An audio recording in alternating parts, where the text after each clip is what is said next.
What is going on, everybody? Welcome back to another episode of 2 Trio. Today we're going to be showing anybody who's curious how to install a steering damper on your 2014 through 20 current whatever FZ-09.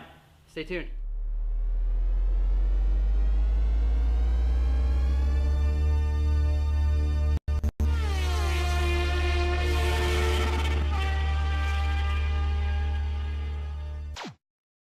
Alright, so this is obviously the one I've installed on mine.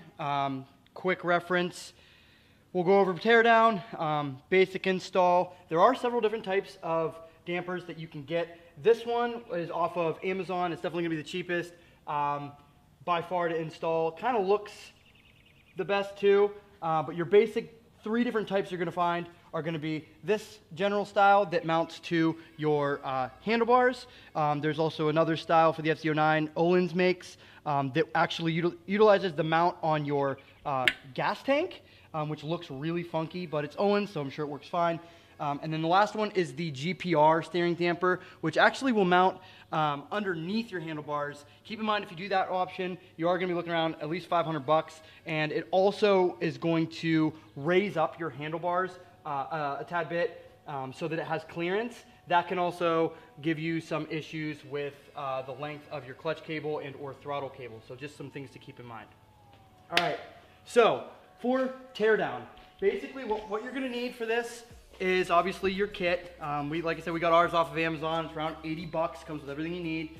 And the basic overview is you're gonna take these clips out here. We're gonna need to get access to this bolt down here in the top of the headstock, whatever you wanna call it. Keep in mind also, most importantly, that bolt is a tamper-proof bolt. So you are going to have to get a T50.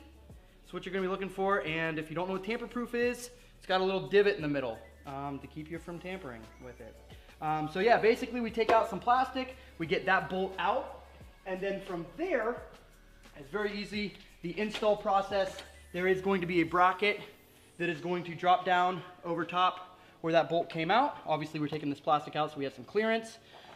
You're also going to end up taking out your bottom 2 bolts from your handlebars. There's going to be an adapter plate that will mount there that will hold the damper on the one end, and then the other end will essentially be going into here. So yeah, I guess we can start it. Let's get it done. All right, so first step on disassembly is going to be to get these plastic bits out of the way. So just using something pokey, we're gonna pop these clips. So you got 2 up front, you're gonna have a 3rd one right down here, 4th one down here, if I can get it. All right, and then these guys should just pop out. And the only reason, like I said, why we're getting these out of here first is because we need to have enough room to access that bolt. Also keep in mind with that tamper-proof bolt, some people have had a lot of trouble getting them out, other people it's been easier. I didn't have too much trouble with mine, other than the fact that the tamper-proof part of the bolt is kind of cut odd, so on my bike it was a little bit wonky. So we're going to take the tamper-proof bolt out. We'll then slide the bracket on. We're also going to take this bolt out here that holds your intake box down. That is going to be replaced with a longer bolt that comes with the kit. See how easy this one comes off.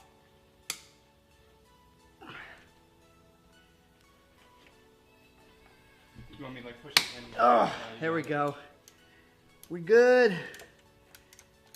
All right, so that's pretty much the hardest step. If you can get that tamper-proof bolt out, you pretty much got the rest of this down.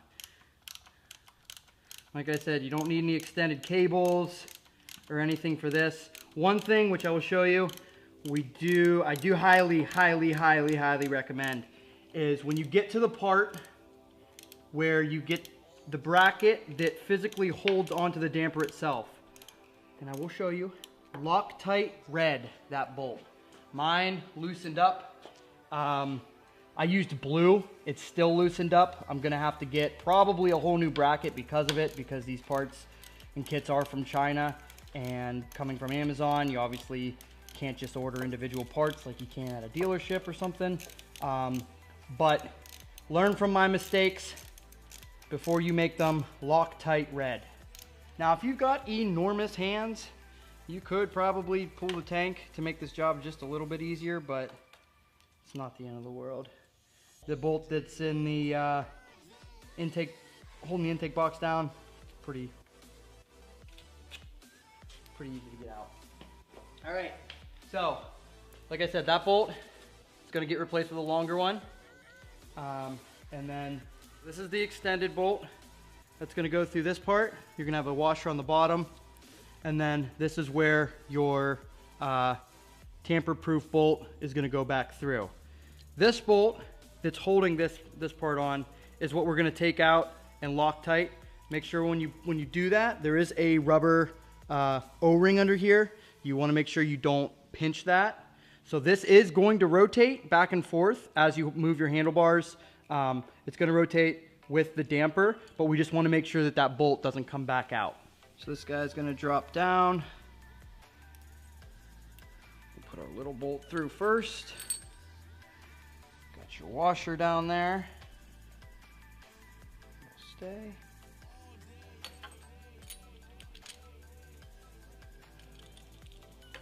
So this is just going to slide over top of that headstock. That's what I'm calling it, because I don't know motorcycle terms as well as a mechanic does. Get that kind of a set screw in place to hold everything. All right, so this is a 5mm Allen. We're just going to snug this down a little bit just to keep it from moving, and then we'll put the tamper-proof bolt back in.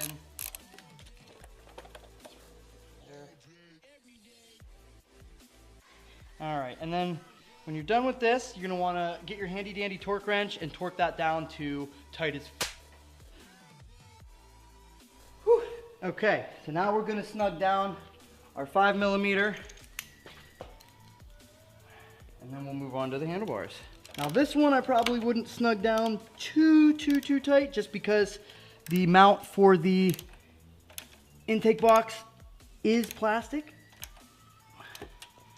Probably gonna be pretty good. I guess if you're concerned, you could probably always throw some Loctite blue on either of those.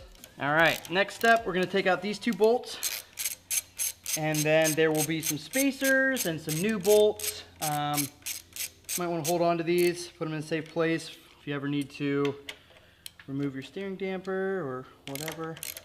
All right, so the other thing that goes hand in hand typically with these Chinese steering dampers is that they don't come with any instructions. So you kind of have to make do, using mine as reference. Oh my goodness, dude. Look at this. I can unscrew these with my, these aren't even tight. What? Oh my gosh. Well, somebody's been looking out for you. All right, so what you're gonna do with these, the kit's gonna come with 3 spacers, okay? 2 spacers are going to be for the extended bolts they give you that are going to go in between the bracket and your handlebar mount. The other one is going to go in between the actual stabilizer and where it mounts. And you'll also find an extra little O-ring, which will go on that as well. So this is going to go just like this.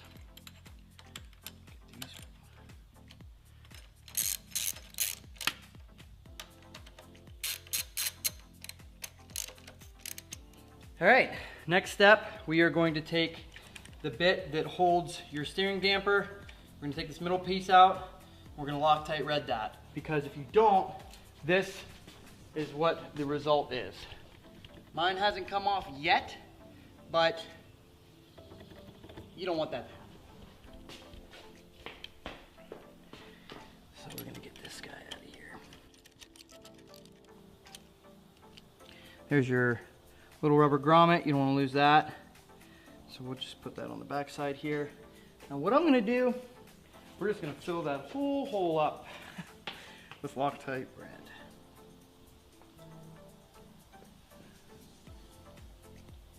Just all up in there.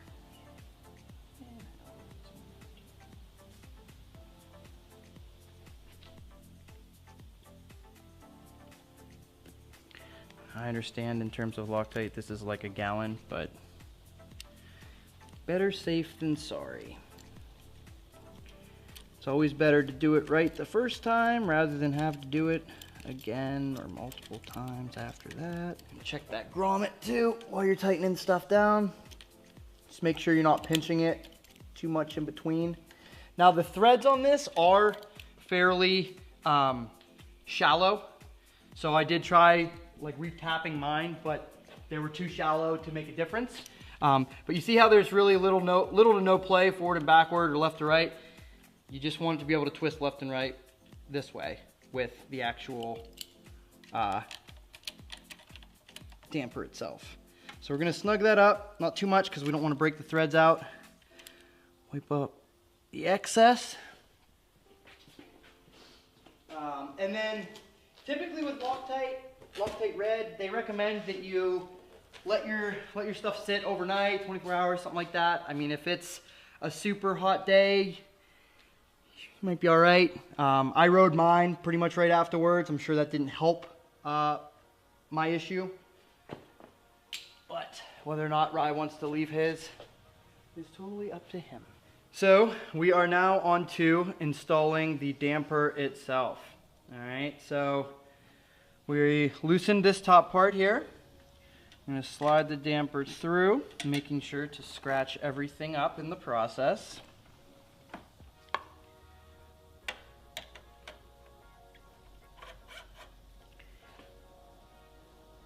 All right, and then what we're going to do for this part, don't worry about tightening this down yet because we need to check our clearances to make sure that when you're riding, shit like this doesn't happen.